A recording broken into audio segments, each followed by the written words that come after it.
Back another album review.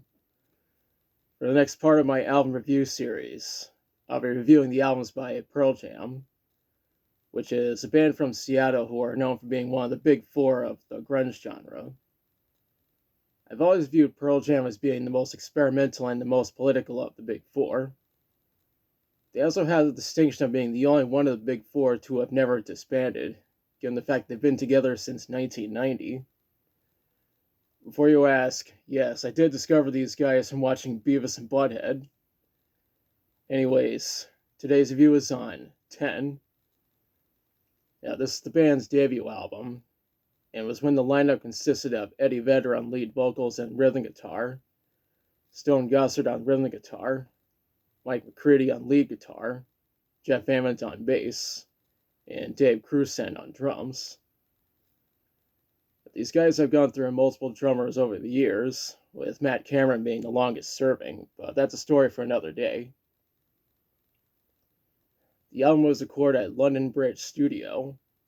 It was self-produced with help from Rick Parashar. It was mixed by Tim Palmer at Ridge Farm Studios. The mastering was done by Bob Ludwig at Masterdisc. The album was engineered by Don Gilmore, Dave Hillis, and Adrian Moore. The album was released on August 20th, 91 on Epic Records. Now let's talk about the songs. The album starts with Once. This is actually the middle of a trilogy of songs, which is ironic because this is the first song on the album. Apparently it's about a guy losing his fucking mind and becoming a serial killer. That alone tells you just how dark we're starting off. The next track is Even Flow, which was released as a single on March 30th, 92.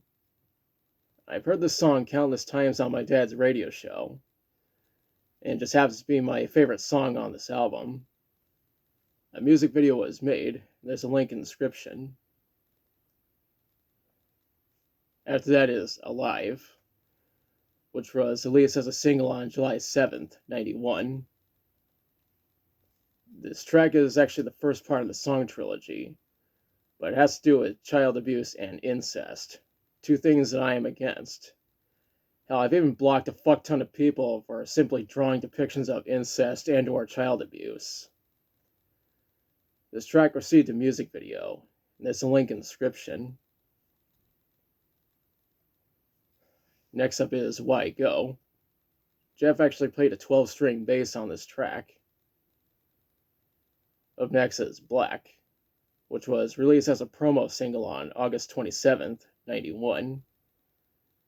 Eddie said that this track was about first relationships and letting go. The track even has Rick Parashar on the piano and the organ. That's followed by Jeremy, which was released as a single on August 17th, 92. This is probably the darkest track on the album because it's about when a kid named Jeremy Wade Dell ended his own life in front of his class on January 8th, 91. The track received a music video. There's a link in the description. We followed up with Oceans, which was released as a single on December 7th, 92.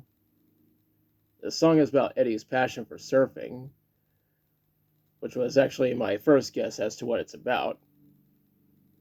This track received a music video, and there's a link in the description. Right after that is Porch. Eddie was the one who wrote this track. The following track is Garden. The track was written by Stone and Jeff. The second to last track is Deep. Jeff and Stone also wrote this track. The album ends with Release, which contains a hidden bonus track called Master/Slave. There are different versions of the album with bonus tracks, and some of them were featured on the Lost Dogs compilation album. More on that in a future video. When researching this album, I read that it was number 2 on the Billboard 200 and US Heatseekers. It was also certified 13 times platinum in the US, 8 times platinum in Australia, 7 times platinum in Canada, 6 times platinum in New Zealand, double platinum in the UK, Poland, and Italy, platinum in Belgium, and gold in Argentina, Brazil, Germany, Norway, Switzerland, Sweden, and Portugal. Most of the critics love this album.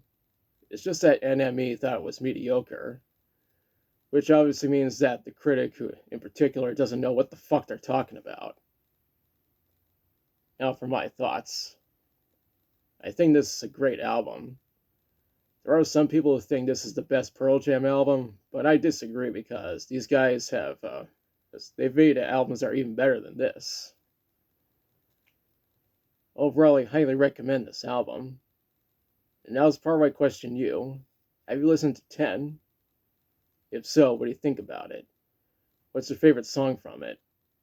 Do you think this is the best Pearl Jam album? And let me know in the comments. If you liked the video, be sure to like, share, and subscribe. Be sure to press the notification bell to notify you of future videos. Thanks for watching, and I'll be back soon with another review.